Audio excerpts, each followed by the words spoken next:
Sebanyak 162 RW sekota Tegal mengapresiasi positif terobosan cerdas bersama Komisi 1 DPRD Kota Tegal dengan agenda kegiatan public hearing di Gedung Paripurna DPRD Kota Tegal pada Minggu 22 Mei 2022.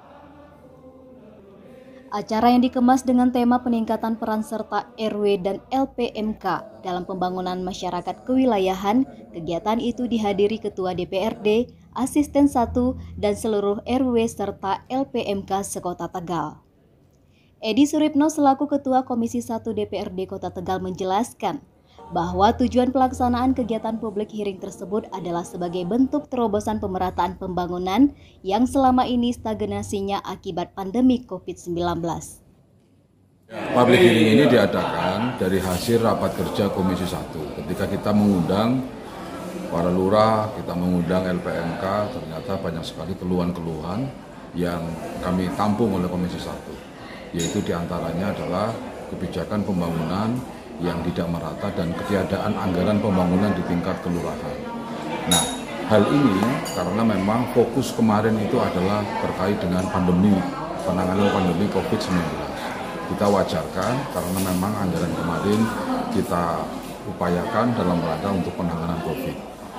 Setelah COVID ini berlalu, maka ada kewajiban kita untuk mempercepat proses pembangunan ini sehingga partisipasi publik itu dapat tersusun, partisipasi publik itu dapat meningkat.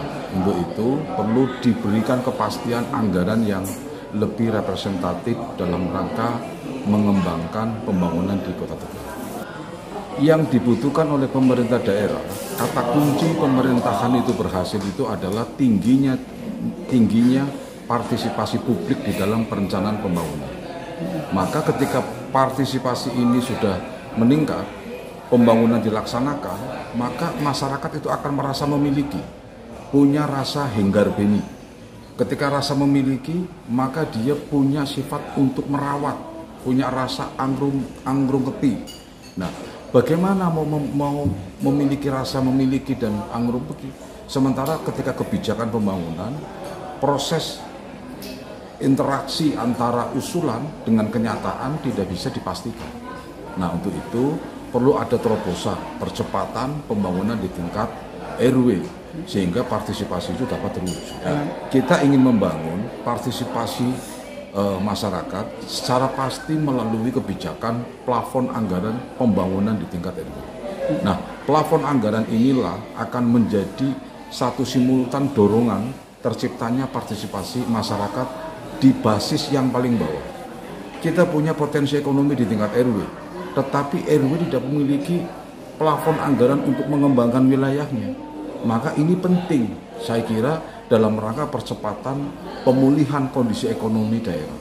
Ketika kita beri ruang kebijakan anggaran, partisipasi itu meningkat, maka pemulihan ekonomi ini dapat lebih terjawab.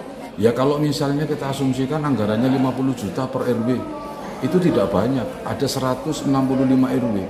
Kalau kita kalikan 50 juta, itu hanya berjumlah 8.250 juta dan itu anggaran sangat kecil. APBD kita 1,1 triliun. Nah, kalau anggaran hanya 8.250, tetapi itu menyentuh kepada seluruh masyarakat RW di tingkat RW, tidak ada pengecualian. Nah, ini akan lebih baik lagi. Nah, sementara ini yang kita rasakan pembangunan itu tidak merata.